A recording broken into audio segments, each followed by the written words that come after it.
मैं अभी अफ्तार बनाकर आई थी। दागी फलों से तो कोई फ्रूट चाट भी नहीं बनाता, इन्होंने हुकूमत बना दी। क्या आप हो जाओ। शुक्रिया स्पीकर साहब। स्पीकर साहब उस वक्त टाइम मांगा था जब पीएम साहब बैठे थे और वो तकरीर कर रहे थे और कुछ आइन और कानून की बातें कर रहे थे। प्लीज शुरू कीजिए। जी मैं शुरू कर रही हूँ। तो मैं तब से लेकर अब तक तो वो कह रहे ना हैरतों के दरिया में गोता जानूं कि समझ नहीं आ रही मुझे कि फिर क्रेडिट तो बनता है ना कि खान साहब ने इनकी भी आंखें खोल दी। तो फ़र्क क्या रह गया कि कुछ अरसा पहले इदारों पर उंगलियां उठ रही थीं, उन पे सवालात उठ रहे थे, आज ये अदलिया पर उंगलियां उठा रहे हैं। तो वन मैन शो तो 75 सालों से इस मुल्क में, और अगर थोड़ा लाइटर मोड में बात करूं तो इतने सारे लोग वन मैन शो परफ्यूम भी लगाते होंगे। क्या पार्टी में वन मैन शो नहीं होता? तो पूछना मुझे, मेरे 2-3 सवालात हैं। पूछना ये था कि यह वन मैन शो कि नहीं होगा, क्या ये सिर्फ अदलिया की हद तक होगा या इसका इतलाक बाकी इदारों पर भी होगा? यानी कि आप हालात उस नहज तक लेकर जा रहे हैं कि नाउज़ुबिल्लाह फिर चीफ ऑफ आर्मी स्टाफ भी ना हो, सारे जनरल चीफ हों, एक उनका फैसला नहीं होगा। मुईशत तो तबाह कर दी, अब हाथ धोकर इदारों के पीछे पड़ गए हैं। इन 75 सालों में जो बारियां लगी उनमें इनको ख्याल किसी चीज़ का नहीं आया। अब जब बात अपने पर आई तो फिर इनको इदारों की खामियां भी दिखना शुरू हो गई। जो आवाम मर रही थी और जो इंसाफ का जो क्या कहते हैं कितने नंबर पर चला गया, कहाँ से कहाँ तक, तब ख्याल नहीं आया। लेकिन वो कहते हैं ना कि जब अपने पाँव जले तो फिर इदारों के ऊपर आ गए।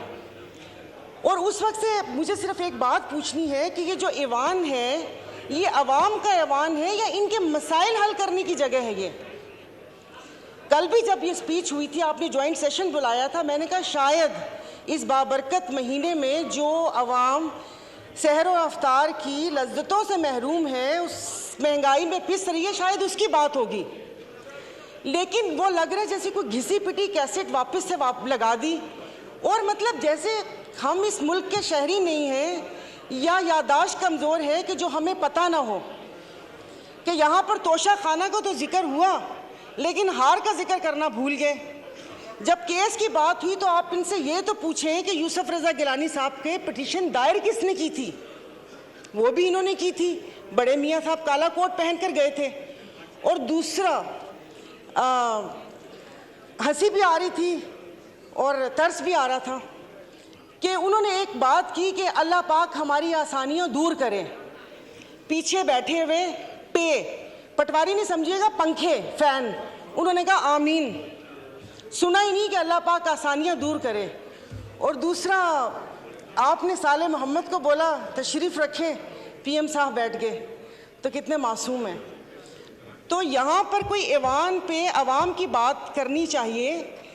स्पीकर साहब, मतलब चीज़ें हाथ से जब फिसल जाएंगी तो फिर ये नुकसान पाकिस्तान का होगा।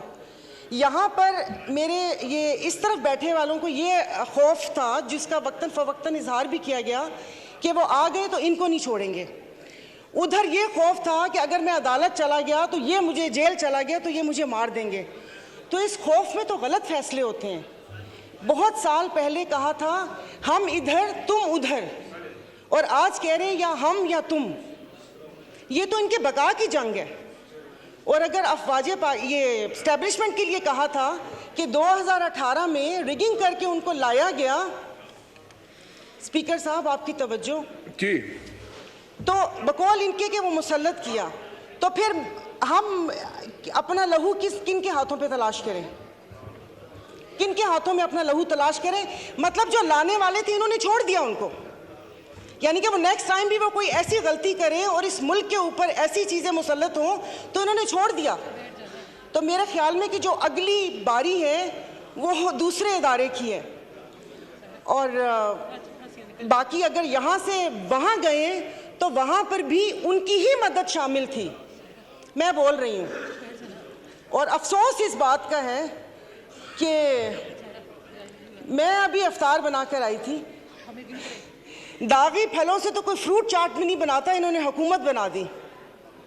तो इनकी किसी बात के ऊपर कोई बिल, कोई चीज़ हमारी मुखालफत है, मैं इस चीज़ को नहीं करूंगी, भले वो किसी की इज्जत और तकरीम का बिल आए या ये बिल आए। और दूसरी बात स्पीकर साहब, यहाँ पर असेंबली ही पूरी नहीं है, आपकी 228 की स्ट्रेंथ ही नहीं है, तो कानून साजी कैसे होगी? इस कटी फटी लुटी फुटी असेंबली से आप ये कानून साजी करेंगे? तो बाकी बस ये कि एक्सपंज बहुत सारी चीज़ें करने वाली थी जो नहीं हुई, ये पूरी के पूरी असेंबली को एक्सपंज कर देना चाहिए जो यहाँ पर बैठे हुए हैं। तो मैं इसकी मुखालफत करती हूँ, मेरी प्लीज़ पूरी बात सुन लीजिएगा। मैं बहुत देर से बैठी हुई थी, ये सब लोग अपनी नींद वींद पूरी करके इफ्तार करके आए हैं, हम लोग यहाँ पर बैठे हुए थे अपनी बारी का इंतज़ार करने के। खुदारा कि उस पर ना वो करें।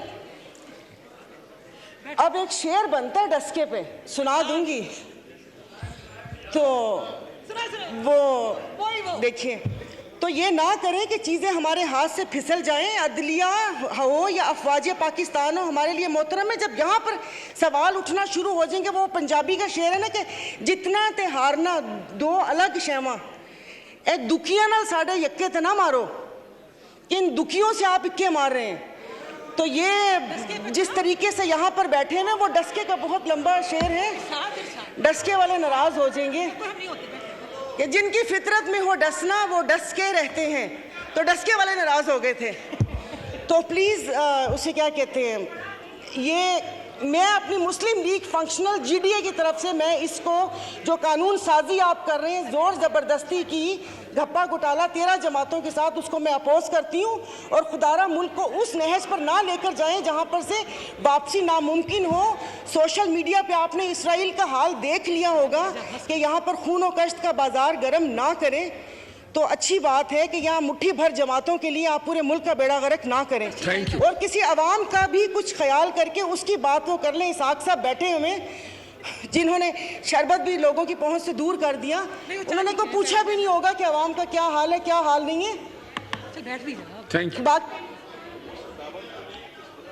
हामिद हमीद जनाब। और 10 साल बाद 38 साल बाद मैंने उनको बरी करा है, तो मुझे माजद जायजा साहबा पूछ रहे आप वकीलों कहाँ गए? मैंने कहा जनाब ये सब्जी मंडी रोड कराची में जा रहा था, पुलिस वालों ने पकड़ को जेल में डाला। आपका जुडिशल सिस्टम ये है, एक बच्ची जो कि 23 साल पहले अस्पताल में गायब हो गई, बदल गए, नर्सों ने बदला दिया, 23 साल केस चलता रहा। जब मेरे पास 6 महीने पहले वो केस आया और मैंने कहा जनाब आला ये असल वालिदैन है, DNA टेस्ट भी हो चुके हैं आगा खान अस्पताल से, तो मुझे उस जज साहब ने बोला कि जनाब बच्ची तो अभी 18 साल से ऊपर हो गई है, हम अगर फैसला दे भी दे तो बच्ची आपके हवाले नहीं कर सकते। बच्चे के वालिदैन ने कहा कि हमने 4 मकानात बेचे, वकीलों के फीस दिए, मगर इंसाफ फिर भी नहीं मिला, इस वजह से कि बच्ची बालिग हो चुकी थी, फैसला हमारे हक में आ गया था 23 साल बाद, मगर बच्ची हवाले नहीं कर सका। ये है आपका जुडिशल सिस्टम। और फिर बेंच फिक्सिंग, सद के जाओ, माजी में तो बेंच फिक्सिंग होते थे, आजकल बेंच फिक्सिंग हो गए।